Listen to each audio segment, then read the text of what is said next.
Alright, so this should be the third video in the series of the 2018 Ram 1500 5.7 Hemi maintenance series. So we're going to do the rear differential. This truck has 392 gears and has limited slip. So in order to do it, you need the limited slip additive.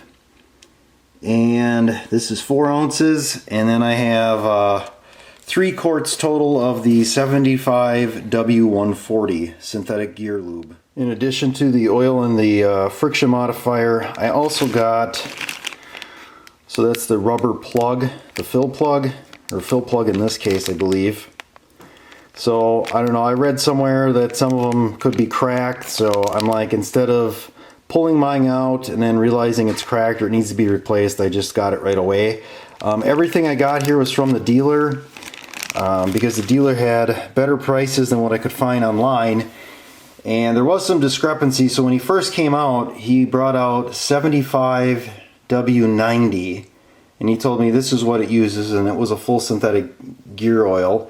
And I said, well, that's not what the book says. The book says 75W140. And he's like, well, that's what the computer says.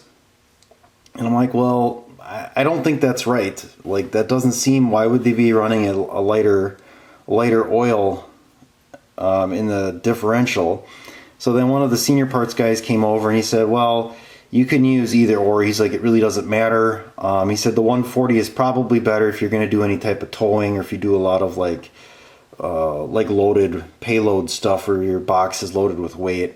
And I said, you know what, let's just stick with the 140. I'm pretty sure it's factory filled with 140.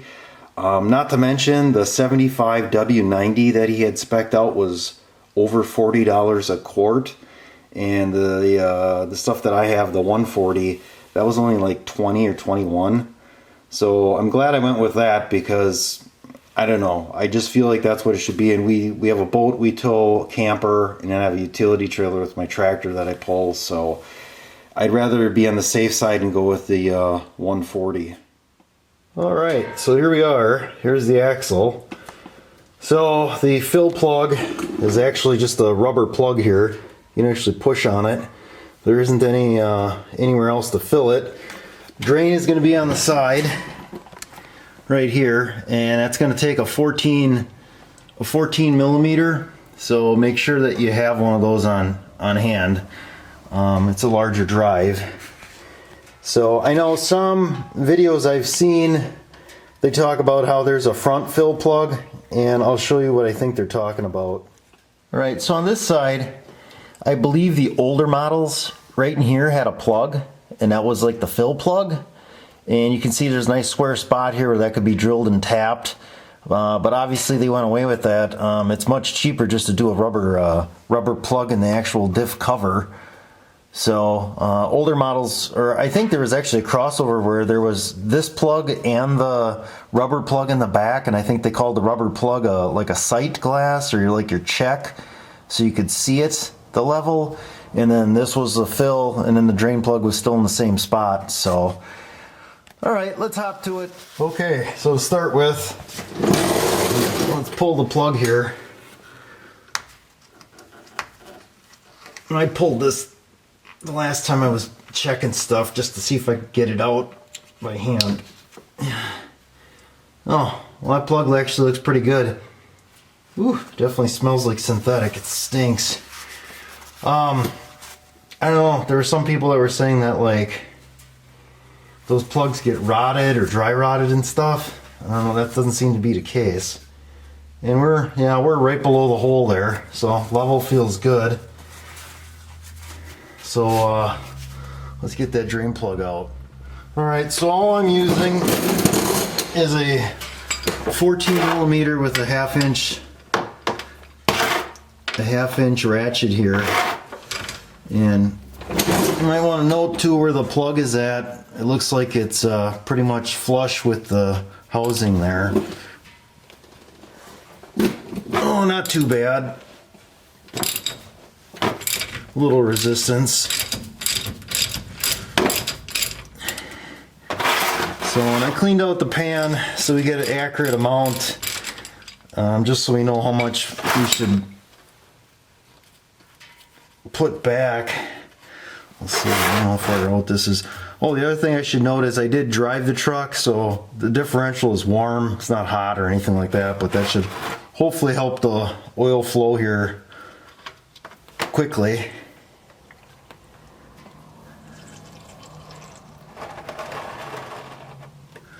Looks pretty good. It's kind of what I expected. This is probably like a unnecessary step for maintenance. I know some guys are like, oh, you got to do it if you're towing and that, but I can tell you at work, there's vehicles that we use and they go to auction with the exact same differential fluid they came with. And that's a fleet operation where they're being used every day. They're pulling, they're towing, they're loaded. So I don't know. I think some people just get a little over the top with that. But I figure, well, since I'm doing everything else, let's do this. So yeah, this, I mean, if you look at this fluid, it looks pretty much brand new. So, all right, let's let that drain. All right, so a few thoughts here as this finishes up. I know there were some guys talking about, based on where this plug drains from, that's pretty much emptying everything out of there. Probably not. I know there's some guys too that were saying you need 5 ounces. The amount of friction modifier is 5 ounces. And they only sell it in 4, so you have to buy 2 bottles. I'm thinking 5 ounces is if you're factory filling this when it's never had oil in it. You're never going to get all the oil out just from draining it from that plug. If we pull this cover off, there's going to be oil sitting down here. If it's anything like a Ford has like a sump where all your like metal filings and kind of your debris and dirt, that all settles out. And then that's also, that sump is kind of like where it picks up so that it's always splashing, but like the larger chunks of stuff settle out in there to the lowest point, so they're not constantly being churned up and floating around in your gear set. So I don't believe that we need the actual 5 ounces. I think 4 ounces is going to be plenty good. Your axle tubes here as well are going to have oil in them. If we drained this out and then we went to the end and pulled the axle out, like let's say to do the seal, you're still going to have oil come out. So it's not like it's completely empty.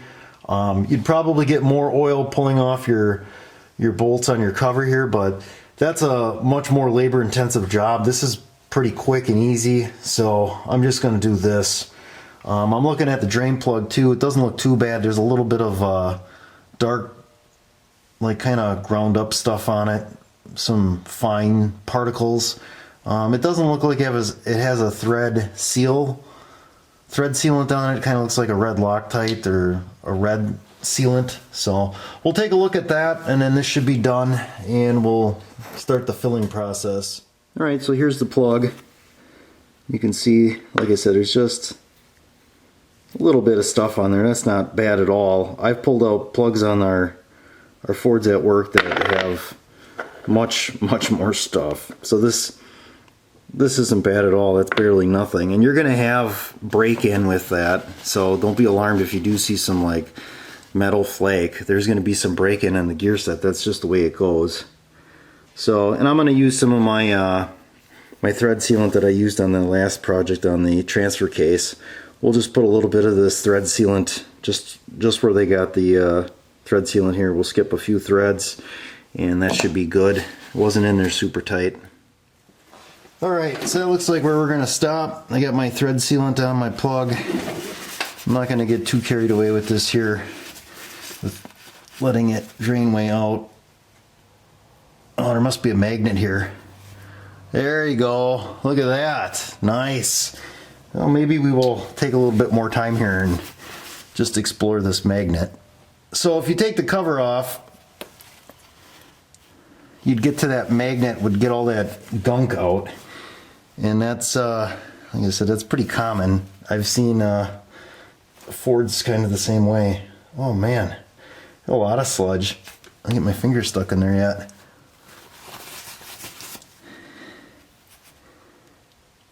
There's a decent layer on there, but it's all pretty smooth. I don't feel any pieces. I've seen pieces on Fords, or actual metal pieces. I'm gonna get my finger stuck in there, and that's what's gonna happen. So let me clean that out and then we'll put the plug back in, I guess. All right, now we should be ready to go. I actually got my finger all the way in. You could feel where the end of that magnet was, and on the Fords the plug is magnetic, so I kind of wondered about that. This Dodge one wasn't. I checked it and I was like, well, that's strange. Why is the plug not? But they must have a magnet right by the plug, which is, I mean, about the same sort of deal.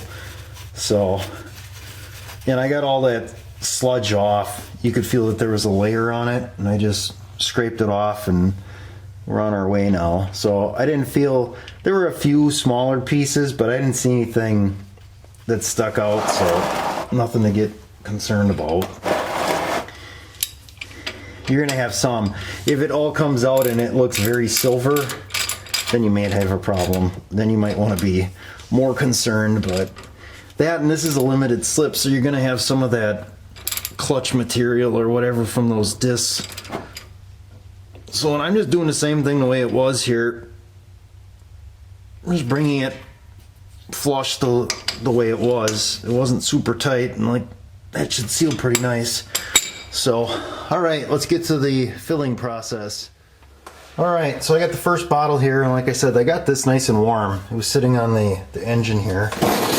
So, and I'm just gonna do this, put a little bit of this in, probably about half or so, and then I'll dump that friction modifier into this jug to make sure we get all that friction modifier in there.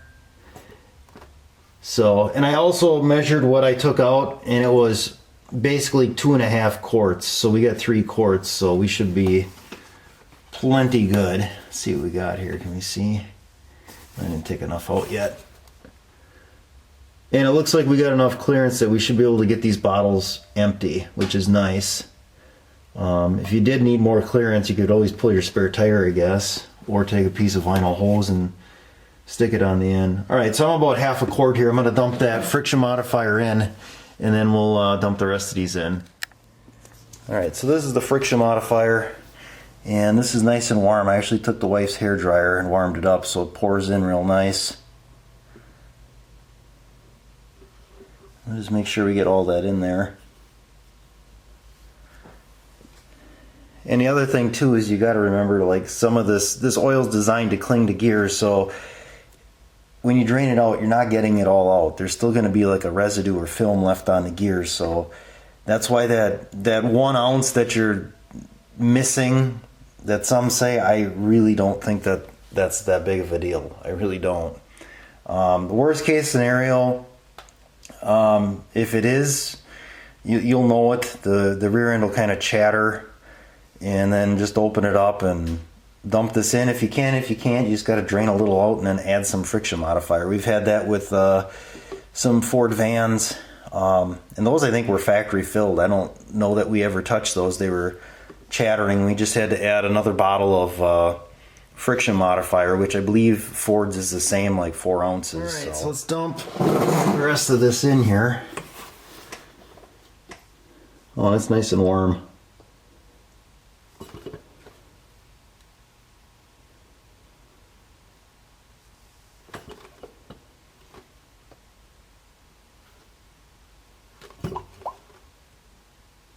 Alright, so I'll continue this and we'll come back when I'm almost done here. Alright, so I got 2 quarts and the 4 ounces of modifier in there. So this is our third and final quart. Ooh, it looks like it's not going to be much.